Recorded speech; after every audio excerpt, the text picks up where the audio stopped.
თოდესმე თქვენი დილა ფრაზით დღეს რა ჯანდაბა ჩავიცვა, ჩაშავებული დასასვლით არ დაგვირგვინებულა, შანსი იმისა, რომ Red Bull-ის გულშემატკივარი არ ხართ, საკმაოდ დიდია. განსხვავებით ავსტრიული ლიმონათებისგან, დიდი ალბათობით თქვენს გარადაში მუქი ლურჯის გარდა სხვა ფერის ტანსაცმელიც მოიძებნება. აქსესუარებს რაც შეეხება, ეგეც უფრო გემოვნებიანი უნდა გქონდეთ ჩემს მაყურებლებს, ვიდრე წვენების კომპანია და უალკოჰოლო ლუდია.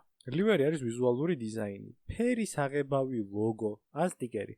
ეს ყველაფერი აქცევს შიშველ ფორმულა 1-ის ბოლიდს მორბენალ სტრიქონად, გაჩერებულ ბილბორდად, ეროვნულ დროშად ან ჩაძირული ბიზნესის ერთადერთ იმედად. ჩათვალეთ მანქანის პასპორტია, ან LinkedIn-ის პროფილი, ან OnlyFans-ის აკაუნტი. ლივერი ერთი შეხედვით გვეუბნება ვინ ააწყო მანქანა, ვინ შეღება და ვისი ენერგეტიკული სასმელი უნდა დალიო. თან პარალელურად რბოლის დროსაც ანსხვავებთ მანქანებს. თუ რა თქმა უნდა 2023 წელი არაა და ყველა მანქანა მზის ჩასვლისას ერთმანეთს არ გავს. 50-იან 60-იან წლებში საბოლოო ავტომობილი კონსტრუქტორის ეროვნულ ფრად უნდა ყოფილიყო შეღებილი. იტალიელების როსო კორსა, ბრიტანელების British Racing Green, ფრანგების ლურჯი და გერმანელების ვერცხლისფერი. ანუ უბრალოდ გადახეხილი მეტალი. ზონა რო შეემცირებინათ. 1968 წელს კი ალბათ ყველაზე იკონურ ლივერების ტიპს თამბაქო სპონსორებს ჩაეყარათ საფუძველი. სამხრეთ აფრიკელმა ჯონ ლავმა ბრებემისგან BT-26-ის შასი იყიდა, ნარინჯისფრად გადაღება და თიმ გასტონის სიგარეტების სახელით გავიდა საშინაო გრან-პრიზე. სწორედ ეს იყო პირველი შემთხვევა სპონსორის მიერ მანქანის ვიზუალის შეცვლის. ამას მოყვა კოლინ ჩეპმენის შეცვლილი ლოტუსი, რომელიც Golden Leaf-ის თამბაქოს ფერებში იყო გადაწყვეტილი. როთმანის ლურჯთეთრი Williams-ი, Marlboro-ს წითელთეთრი McLaren-ი, 1997-ში Ferrari თავის ორიგინალ წითელ ფერზეც გითქვა უარი და Marlboro-ს ტონში ჩაჯდა. ესო ტელევიზორში უკეთ გამოჩნდებაო. ამ ყველაფერმა კი გვაჩვენა, რომ ფული უფრო მნიშვნელოვანია ვიდრე ეროვნული მოტივები. ან შოკოლადი. ხოლო თუ ვინმე სხვა ვარიანტი გქონდათ, არა. Custom ლივერები მხოლოდ ფულის გასაკეთებლად შემოიღეს. სამყაროში ყველაფერი ground effect-ივით წარმავალია. მათ შორის სიგარეტის ვიზუალიც. გლობალურად დაკრძალულმა თამბაქოს რეკლამებმა 2000-იანების დასაწყისში გუნდები საგონებელში ჩააგდო. ვინაიდან საწამლავსას თავისი მყიდველი ყავს, ვიზუალი ცარიელი არავის დარჩენია. დღევანდელობაში ბოლიდი მეტნაკლებად ფუნქციონალზე უფროა გათვლილი ვიდრე ვიზუალზე, მაგრამ საბოლოოდ მაინც თვალი ჭამს და თვალი სვავს. გაგიკვირდება და პრიალას აღებავი უფრო მძიმეა ვიდრე მატი. სწორედ ეს იყო მიზეზი, რის გამოც Red Bull-ი პრიალა Midnight Blue-დან ჩამოქებულ Pale Blue-ზე გადავიდა. ამ ცვლილებამ კიდე სადღაც 600 გრამი მოაგებინა. თქვენ იცით რამდენია 600 გრამი? დაგიკლია თოდესმე 600 გრამი? 1000 მოხსენდა გაიხადე ბარე მიდი. McLaren-ი Mercedes-ობას რო აწვებოდა ხო გახსოვთ? ალბათ ის ვერ გათვალეს, რომ ძველი Mercedes-ი ალუმინის გამო იყო ესეთი მსუბუქი. ამათ კიდე ყველაზე მძიმე საღებავში აბანავეს მანქანა. დღეს კიდევ გუნდები იმ გოგოებს გვანან Minecraft-ის სკელეტონის ხმით რო გადაადგილდებიან და მაინც წონის დაკლებაზე ლაპარაკობენ. ისე მაგაცი გასახდომი ჩაიმართლა ალალია. თავიდან ბოლომდე კარბონის ბოლიდზე ხშირ შემთხვევაში ვალდებულების მოხდის მიზნითაა გუნდების ფერები დატანილი. ყველას ურჩევნია რაც შეიძლება ნაკლები ზედმეტი წონა დაიმატოს და ერთი სადარდებელი მაინც მოიშოროს. მაგალითად 2024 წელს ალპინი გრიდზე ყველაზე მძიმე იყო. სწორედ მაგიტომ გადაუარეს მთლიან მანქანას ზუმფარის ქაღალდით. მაგრამ როგორც აღნიშნა ყველაფერს აქვს დასასრული. FIA-ს ამოაცხადა და გუნდები 2026 წლიდან დაავალდებულა, რომ ბოლიდის მინიმუმ 55% საღებავით დაფარონ და კიდევ FIA-ს ლოგო უნდა დააკრა. ეს ყველაფერი კიდე იმას გავს გოგოები თავიანთ შეყვარებულებს relationship status თვითონვე რო უცვლიან Facebook-ზე. დღევანდელი ფორმულა 1-ის მანქანების დეტალების აბსოლუტური უმრავლესობა კარბონისგანაა აწყობილი. და იმის გამო რომ კარბონი ჩვეულებრივი ქსოვილია, უბრალოდ საღებავის მისვლა მის ზედაპირზე ფერს არ დაიტანს. სწორედ ამის გამო უწევთ გუნდებს თხელი ფერის გადაკვრა ბოლიდზე, რაც გარკვეული ზონის დამატებაა.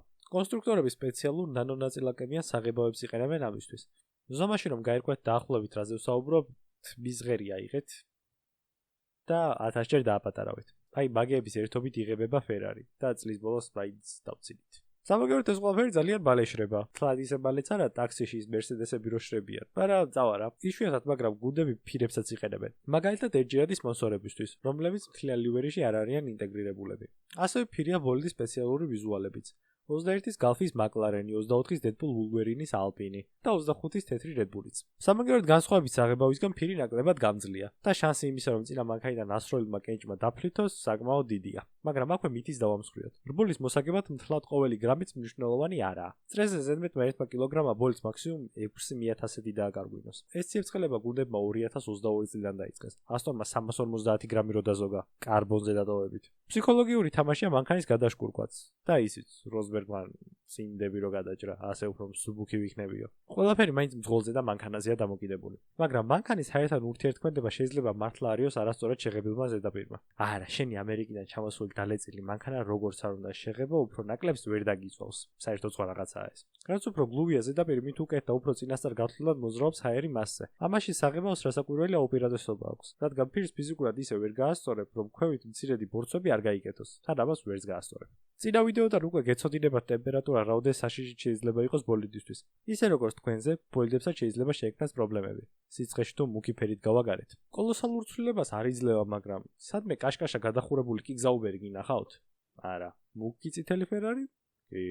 ყველაფერი მაინც ფულზე მიდის. ნებისმიერი გუნდი ხელს მოაწერს უბრალოდ შავ მანქანაზე. თავარია სწრაფი იყოს. უბრალოდ ვარდი უეკლო და არც მე მომიკრეფია და არც მაკლარენს. არ ამგონია ზაკ ბრაუნს ეხაისებოდეს გვერდებზე ეკრანები რო აქვს მის მანქანას. რას ვიზავთ? სისწრაფე მსხვერპლს მოითხოვს. არ იქნება სპონსორი, არ იქნება ფული. არ იქნება ფული, არ იქნება სწრაფი მანქანა. 2025 წლის პირველ თერთმეტ რბოლაში გუნდებმა მხოლოდ სპონსორებით 665 მილიონი აიღეს. აი ეს მაიმუნობა ლეგოს მანქანების ხო გახსოვთ მაიამიში. აი ამ ბალამუტით 14 მილიონი აწიეს. 2024 სეზონის ბოლოს Red Bull გასაჭირში რო იყო ხო გახსოვთ. აი სამყარო თავზე ინგრეოდათ. სეზონის დასაწყისში შეთანხმებულები იყვნენ რომ ფანების მიერ არჩეული ლივერიც უნდა გამოსულიყვნენ სინგაპურში. ბოლოს კიდე გამოვიდნენ და საერთოდ არ გვემასხრება მაგის გამო წონას ვერ დავიმატებთო. შემდეგი წლის 55%-ის ცვლილებაც ამას ემსახურება. იმის გამო რომ ბოლიდის მინიმალური წონა კიდევ უფრო მცირდება, FIA-ს არ უნდა და უფრო გადახეხილი ბოლიდები ენახა გრიდზე. თან ამით გუნდებს უჯიკა. მიდით აბა უფრო მსუბუქ საღებავებს თუ გამოიგონებთო. აი დაახლოებით ისე არიან ახლა კონსტრუქტორები გამოცდის წინაღამე სტრესში უკეთ რომ ეცადინეობ. ბოლიდის ვიზუალში ხანდახან ჩათლახობების რომ იმალება ეგეც ხო კარგად იცით. აი 2007-ში თამბაქოები უკვე აკრძალული რო იყო. ფერარი გამოვიდა და შტრიხ-კოდი მიახადა მანქანას. ისე საინტერესოა მაღაზიაში ის რაღაცა რო დაენათებინათ მაიონეზ გაატარებდა თუ საბავშვო ცირკის სათამაშოს. ვაჰაჰაუჰუ. საქმე იმაში რომ სიჩქარეზე კადრი როცა იბლარებოდა, ეს უცნაური ხაზები Marlboro-ს ლოგოს ემსგავსებოდა. საბოლოოდ ფერარის წაშლის კოდი უკარნახეს და ყველაფერი დასტაბილურდა. ბოლიდის ვიზუალი მაინც უმთავრესი დეტალია ავტოსპორტში.